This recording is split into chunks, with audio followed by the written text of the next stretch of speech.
Hi, everyone. Welcome to Being Patient Brain Talks. I'm Deborah Kahn, founder of Being Patient. Well, today we're going to talk about epigenetics and how it relates to Alzheimer's. Epigenetics is the combination of how the environment impacts our genetics and how it relates to neurodegeneration. Well, joining me now is a scientist who studies exactly that. Dr. Raffaella Nativio joins us from Imperial College in London. Raffaella, thank you so much for joining us. Yeah, thank you, Deborah. Thank you for the invitation. It's a pleasure to be here. So I read so much these days about epigenetics, but I have to be honest with you. Although I understand it in principle, I don't really understand it. So let's just start by, can you tell us what exactly, how does the environment influence our genes? What is the study of epigenetics? Yeah, so I can try to give simple technical explanation and then with an example, so hopefully it will be easier to understand. But yeah, the word epigenetics means on top of genetics. And but very simply stated, epigenetics is a change in phenotype without a change in genotype. So what does this mean? So for example, all the cells in our body, they have exactly the same genes, the same number of genes with the same genetic sequence. But why do the cells in our body look different? Why do the cells from the skin, why do they look different from the cells in the bone, from the cells in the lungs, from the cells in the eyes? Why do the eyes look like eyes? Why do the bones look like bones? Why does the skin look like skin if we have exactly the same genetic code? So this is dependent on the structure of the genes. So depending on how the genes are folded, the genes can be turned either on or they can be off. And in different cell types, we have different sets of genes that are turned on or turned off. And the environment can actually influence how, through epigenetics, how these genes are turned on, how they're turned off. And that's why the skin cells look like skin cells and the bone cells look like bone cells. So I was going to ask you, as a good example of this on a very basic level, maybe how the sun impacts our skin, and obviously our genetics as well. Well, actually, the sun can induce genetic mutations, which is different from epigenetics. So the genetic mutations are changes in the sequence of the gene, but not changes in the structure of the gene. So the sun can induce the changes in the sequence, and actually those can drive cancers. But epigenetics, it's how the genes are shaped, how they're folded. And actually, it's diet, exercise that can influence how the genes are folded and how they turn genes on in ourselves. So when we talk about neurodegeneration and epigenetics, I'm assuming we're studying this as maybe how we can prevent Alzheimer's. Is that right? Through epigenetics? Yes, so the question is why studying epigenetics in the context of neurodegeneration? What's the connection between epigenetics and neurodegeneration? So if I can step back just a second, I can tell you actually about the involvement of epigenetics in aging. So we know that there are two forms of Alzheimer's disease. One is the familiar form of Alzheimer's, where mutations in genes, which we inherited from our parents, they drive the disease. But the early onset of Alzheimer's disease is actually, it's quite rare. And then there is a second form of Alzheimer's disease, which is called late onset Alzheimer's disease. And this type of Alzheimer's comes with aging. And actually, aging is the top risk factor for this type of Alzheimer's, which is the most common form that comes with aging. So studies in the lab where I come from, so the laboratory of Shelley Berger, which is my former supervisor, actually they identified that epigenetics plays a role in aging. in model organisms. For example, by inducing epigenetic modifications, you can delay animals from aging, you can delay animals, you can actually extend the life, and you can actually improve the lifespan or make it worse, depending in which direction you induce the epigenetic changes. So basically, based on our studies of aging in model organisms and how the environment influences affects epigenetics, then we came up with the hypothesis that epigenetics might be involved in Alzheimer's because of the connection with aging. Okay, wait, I just want to back up there because that's interesting to all of us who are aging. Yeah. What does it mean though when you I mean, you said epigenetics could in animal models possibly delay aging. So what are you doing to the genes to make them actually stay younger? Well, basically, so when I was telling you about the structure of the genes, how the genes are folded, then there are factors that induces these changes, and those are what I call epigenetic factors. So studies for example, in fruit fly show that if we increase the expression of one of these epigenetic factors, actually that can delay aging in a fly. And there are many epigenetic factors. Some improve aging, some they make aging worse. And so that's why studying in model organisms can actually create the foundations to then study human, which is what we are actually interested in the end. So what does it mean when it's applied to neurodegeneration? Can we, I mean, is the hypothesis that we can actually stop neurodegeneration through epigenetics? Well, so basically we performed a study using a postmortem brain tissue from patients that they very kindly donated their brains for research. So we performed a study where we looked at epigenetics directly into this brain tissue, so into the brain tissue of patients with Alzheimer's, and we compare it to postmortem brain tissue of patients that did not have Alzheimer's of similar age.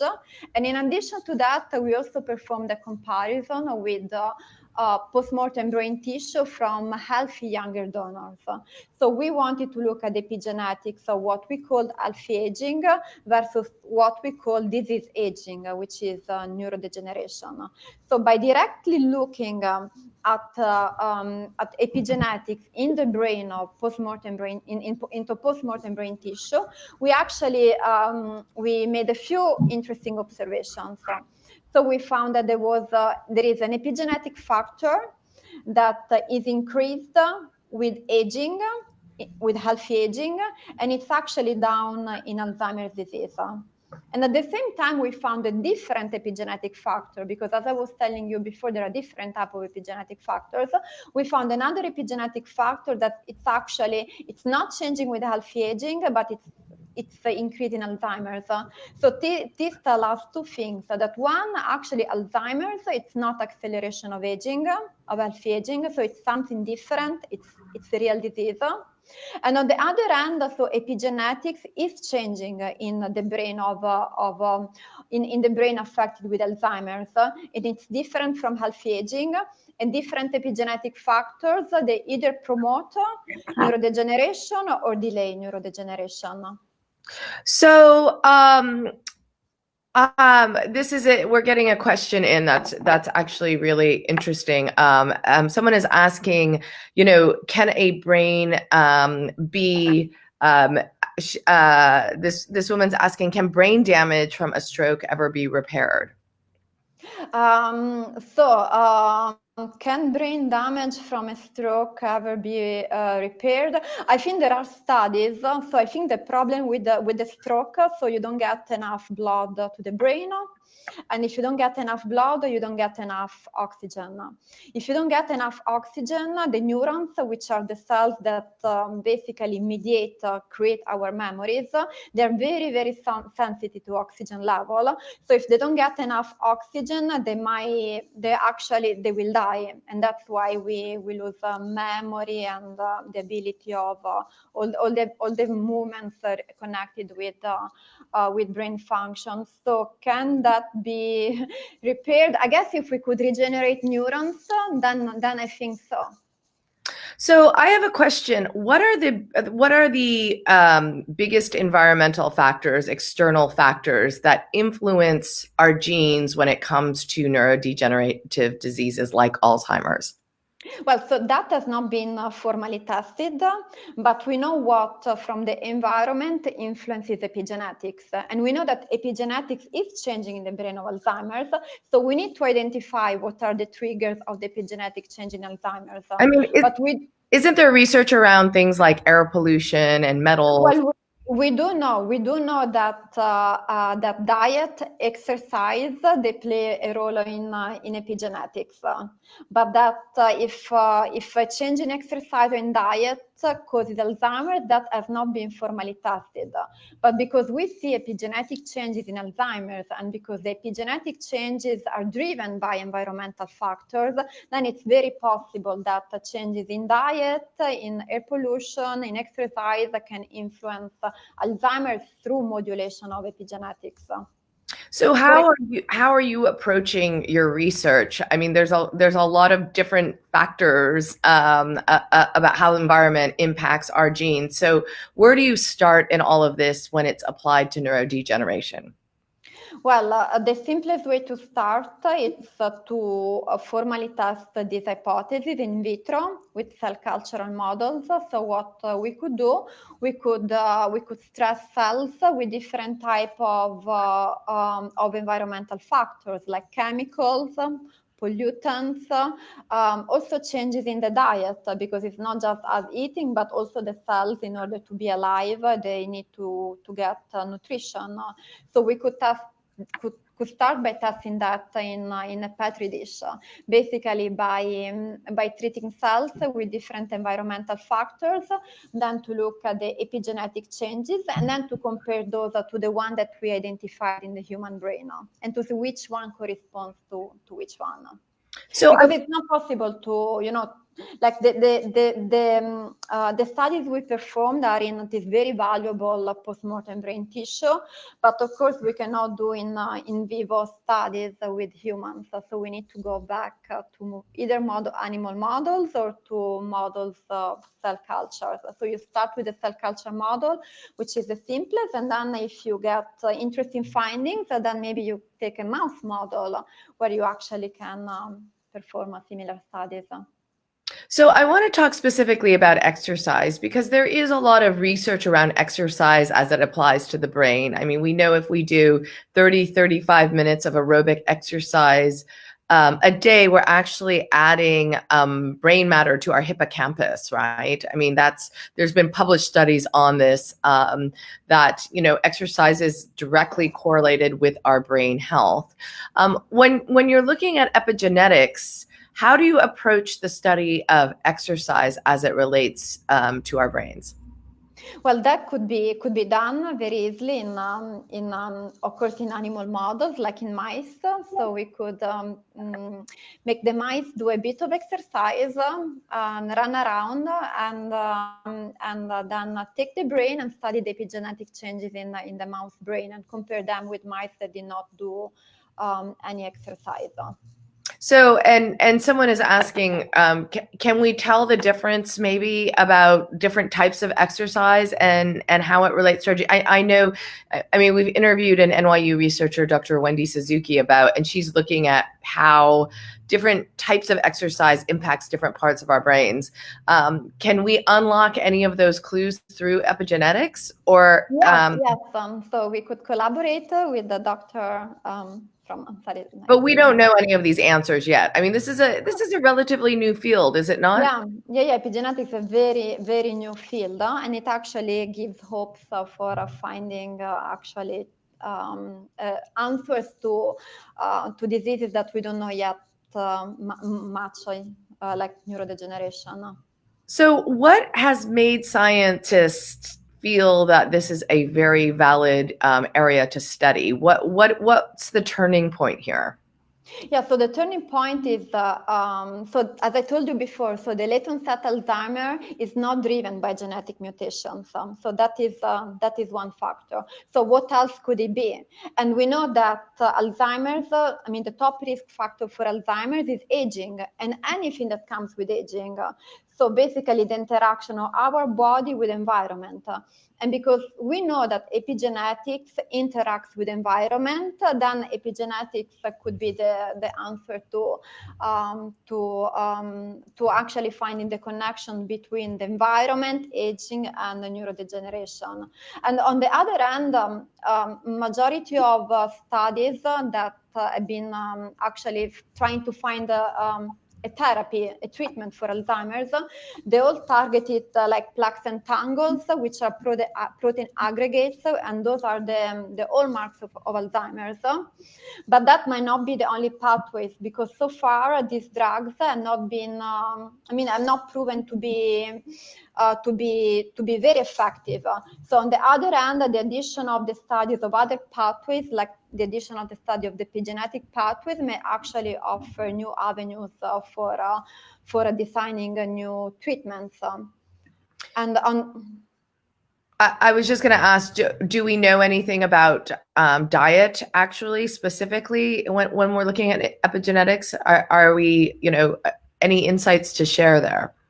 Yeah, for example, when we drink alcohol,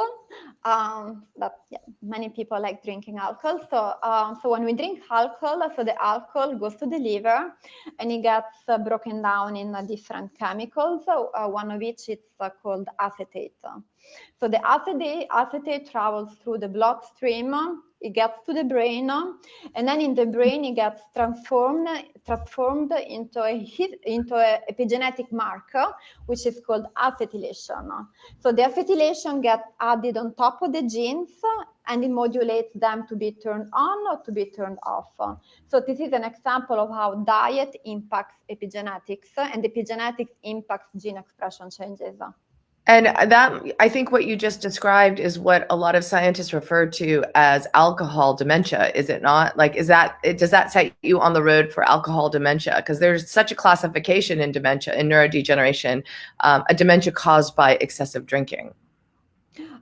That's possible. So I guess the poison is in the quantity. Yeah. A bit of drinking, sometimes it actually helps to clear our minds, but too much is bad. Too much. So our one or two glasses of wine is still okay. Yeah, so it's toxic to the brain. It's toxic to many other tissues and organs in our body. Yeah.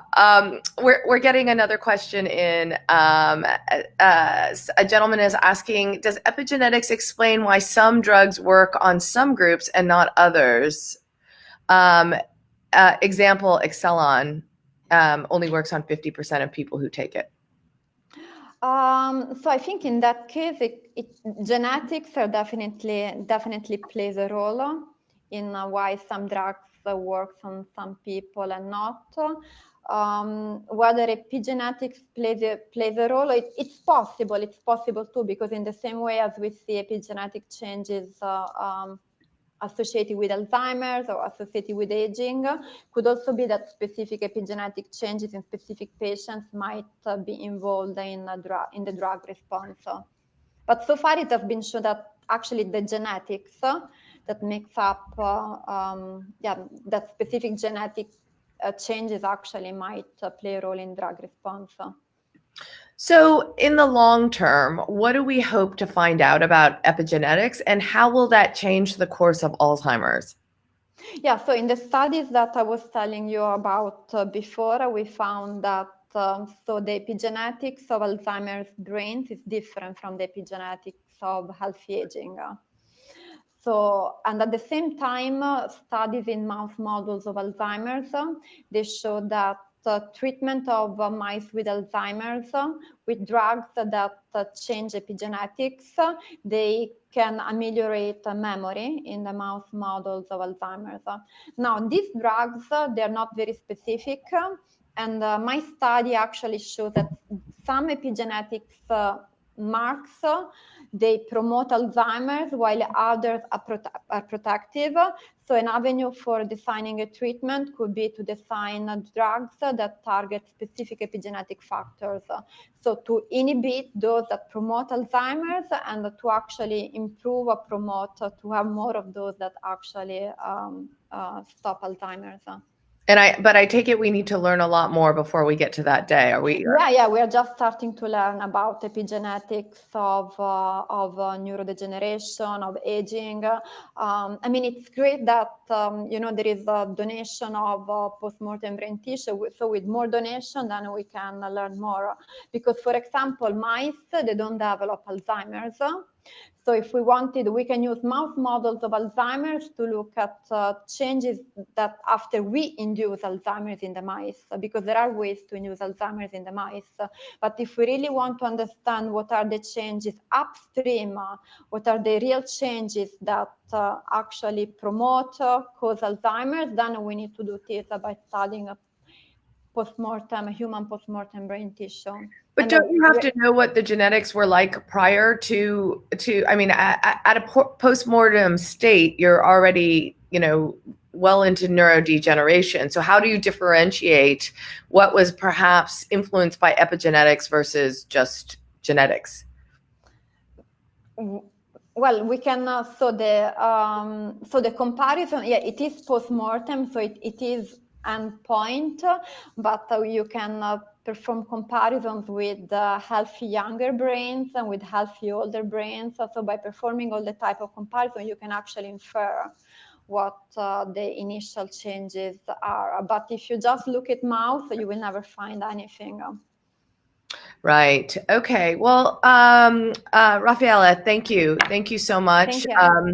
It's a really interesting conversation and an area we do want to stay abreast of. As we all know, there's a lot that influences the health of our brains, and so the more science delves into that, the more beneficial it is for us to understand really how we keep our brains healthy and therefore prevent neurodegeneration. So thank you. And as I have a mom with Alzheimer's, and so I'm focus a lot on brain health and how to keep my brain healthy. So please keep us abreast of your research. We wish you all the luck. I know you just started at Imperial College, so good luck with your research, and please come back when you discover new insights. We'd love to be kept in the loop. Thank you very much. Yeah, wishing you all the best. Bye. So if you want to know more or you missed part of these interviews, we always upload them to beingpatient.com. Don't forget to sign up for our newsletters. We'll keep you abreast of what upcoming talks. We believe that our community should have direct access to some of the world's best scientists. So we invite them to share with you some insights and for you to ask questions. So thanks very much for joining us today, and I look forward to seeing you next time.